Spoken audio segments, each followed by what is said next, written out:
तो आज आम जाऊे गोटे आदिवासी गाँ तस्कापाड़ू। तो आप विभिन्न प्रकार आदिवासी गाँ देखिथे, गाँ बाहर सौंदर्य देखिथे। तो प्रथम थर पर आज देखिए गोटे आदिवासी गाँ एवं से गोटे घर आदिवासी घर भीतर दृश्य किपरि आदिवासी घर भीतर किपर देखा जाए, से घरे किपरि जिनपतर से रखी था सजाई कर रखी था।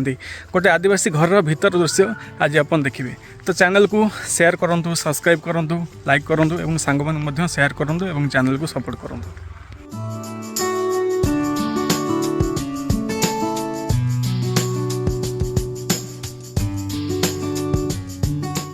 तो दीर्घ पहाड़िया रास्ता अतिक्रम कर सारा पर आम आसी पहुँचलु आदिवासी गाँ तस्कापाड़ू।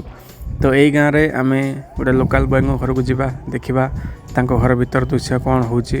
आम से पहुँचु पहुँचु बापा सहित कथा हेलु। से माने वर्तमान झुडंगर अमल करने समय। तो वर्तमान से झुड़ को अमल करी झुडंग को भांगिकिना से मंजी बाहर कर वर्ष सारा रखी खाइबे। मक्का गुरा बढ़िया रही वर्ष सारा आम पड़े मक्का मक्का पड़ो जाऊ भात पड़ो मक्का पड़ो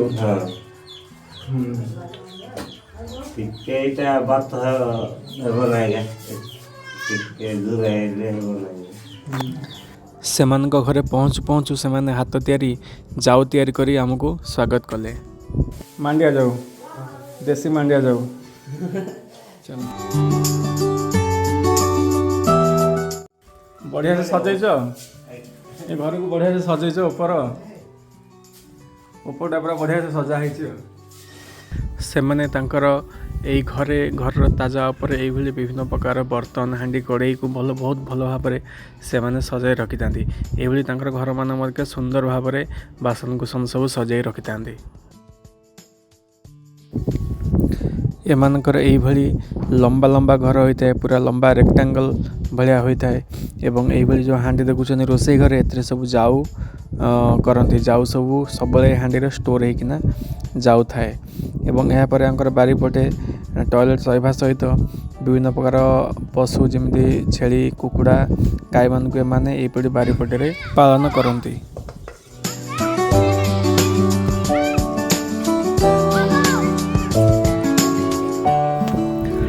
एठी जो काठ गदा देखुं ये मैंने समस्ते दिन मान सारा जाऊ नहीं जंगल को जाती, सेठारे जंगल काठ आनी सुखेकिना ये घर पछपटे रखती एवं ताको बिक्री करती और जालती रोसई करती।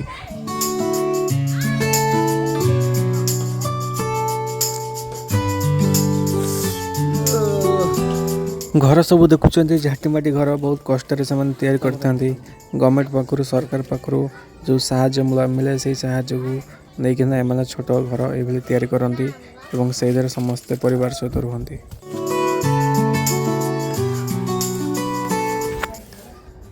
एठारे बुढ़ी माँ काम लगी बिलरू जहाँ तांकर झुडंग चाष करते वर्तमान सुखई बुढ़ी माँ तार मंजी बाहर कर सुखई रखिए और वर्ष सारा विभिन्न तरकारी करी ये झुडंग को खाइबे। एत बुढ़ी है तथापि से काम व्यस्त, नित्य काम व्यस्त है।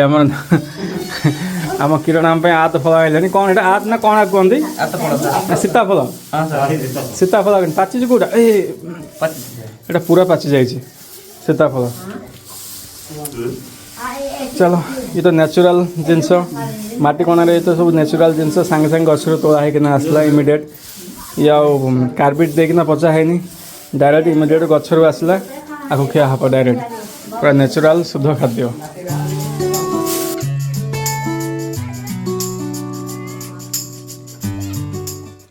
तो ये देखिले गोटे आदिवासी गोटे घर गोटे आदिवासी लोक घर भीतर किसी यही दृश्य देखा जाए।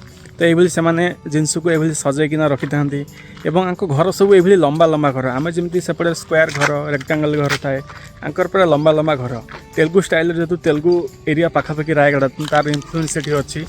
तो ये लंबा लंबा घर एम करती और ये गाँव पाखापाखि दुईपट साइड्रे मझे रास्ता दुईपट साइड्रे ये घर करते। वीडियो भल लगे चैनल को सब्सक्राइब करूँ, वीडियो को लाइक करूँ और सांग शेयर करूँ।